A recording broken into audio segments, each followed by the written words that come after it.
ഇന്ന് കുറച്ച് റിച്ചായിട്ട് നോമ്പ് തുറയുണ്ട് കേട്ടോ. ബട്ടർ ബ്രെഡ് ഒന്ന് വാട്ടിയെടുക്കുന്നുണ്ട് മുട്ടയിൽ. മുട്ട കഴിഞ്ഞപ്പോൾ ഒന്ന് പാലിട്ട് മിക്സ് ചെയ്തിട്ട് പിന്നെയും വാട്ടിയെടുത്ത് ബാക്കിയുള്ളത് പഴവും പാലും പിന്നെ കുറച്ച് നട്ട്സും വെച്ചിട്ട് ഒരു ഷെയ്ക്ക് ഉണ്ടാക്കി. ഇത് പതിവില്ലാത്ത കേട്ടോ, അതാണ് കുറച്ച് റിച്ച് എന്ന് പറയാൻ. പിന്നെ കുറുകിയിട്ടൊരു ബീഫ് കറി ഉണ്ടാക്കി. പിന്നെ ആപ്പിളും പഴവും കുറച്ച് നട്ട്സും പിന്നെ കുറച്ച് മിൽക്ക് മെയ്ഡും ഉണ്ടാക്കിയിട്ടൊരു റിച്ച് ഫ്രൂട്ട്സിൻ്റെ ബൗൾ ഉണ്ടാക്കി. അപ്പോൾ ഇതൊക്കെയാണ് അൽഹംദുലില്ലാ നോമ്പ് തുറക്ക്. സാധാരണ ഇത്രയും ഉണ്ടാവാറില്ല, അതാണ് ഞാൻ റിച്ച് ആയിട്ടുണ്ട് എന്ന് പറഞ്ഞിരുന്നു. നിസ്കാരമൊക്കെ കഴിഞ്ഞ് നല്ല ചൂടപ്പവും ബീഫ് കറിയും കൂടി അടിച്ച് കൂടെ ഒരു ചൂടുള്ള പാൽ ചായയും. ഇതാട്ടോ റുട്ടീൻ.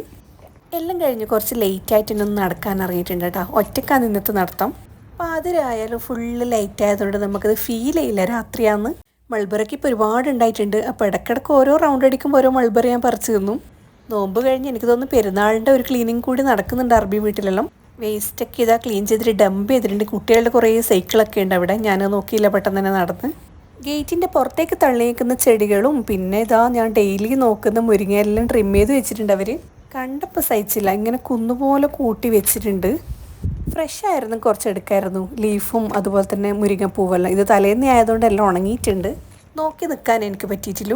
നടന്നു വന്ന് കുറച്ച് റൈസും കൂടി കഴിച്ച്. ഇതൊക്കെ ആയിട്ട് ഇന്നത്തെ വിശേഷം. അപ്പോൾ ഇൻഷാ അല്ലാഹ് അടുത്ത വീഡിയോ കാണാം.